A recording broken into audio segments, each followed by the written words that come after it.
我的雷克萨斯570早上打着车带出家来，哗啦哗啦响，怎么回事？这种问题呢，多数都是链条微天轮的异响。我们正好有台雷克萨斯570更换正时丝轨这一套，这个车就是早上打着车，哗啦哗啦一响。换这个正时丝轨呢，包括啥呢？我们看一下，4个微天轮，2个进气，2个排气，4个链条，4个链条导板，4个顶链器啊，这些油道水管16个胶圈，再加花绳、套管、油封8个，再加气门摄高垫2个。这是一整套。换车到正时的注意事项呢，给大家讲一下啊，就是把正时点对好，注意一下，经常有人对错。我们看一下正时点，看资料啊，这个曲轴的剑槽对在这个位置，就是1缸的散支点，下面有个点，这就是曲轴的链条对的点。这个花剑槽啊，冲1缸上支点的位置，这块有个点，曲轴端的对点位置，2个链条都是。这个链条上面有个橙色链条节，对好就可以了。上面链条节对这个进气微天轮上面有个凹坑啊，左右侧都是一样的。我们再看一下小链条节怎么对法，黄色的链条节，黄色链条节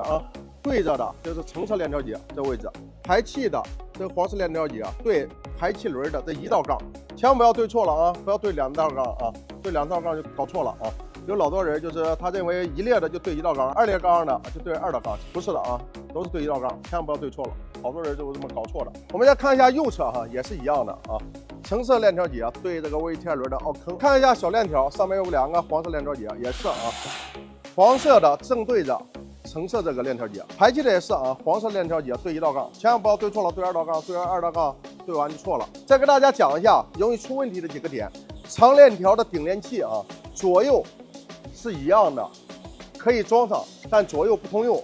带本色链条节的这侧记住是左侧的，因为它俩的行程是不一样，但可以装上。你装上以后会出现一个啥情况？静放的时间长的时候压放几天，你刚一起车的时候会哗啦哗啦响个1、2秒，顶不紧，锁扣没锁到位所以造成这么响一下，油上来就好了，千万不要装错还有几个点大家一定注意一下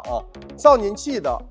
这固定螺栓是10牛米，千万不要拧大发劲了，有好多装完以后把丝扣给拧撸了，这还是下扣非常麻烦4个链条节是一样的，链条导板的这个大螺丝是21牛米，一定要记住进气排气微天轮的这个大螺栓都是100牛米。还有一个容易出问题的呢，就是这个轮上面的看到这个锁销孔了吗？对住凸轮轴上面有个定位销，有好多装的时候出现没对准。压上以后就出现啥呢？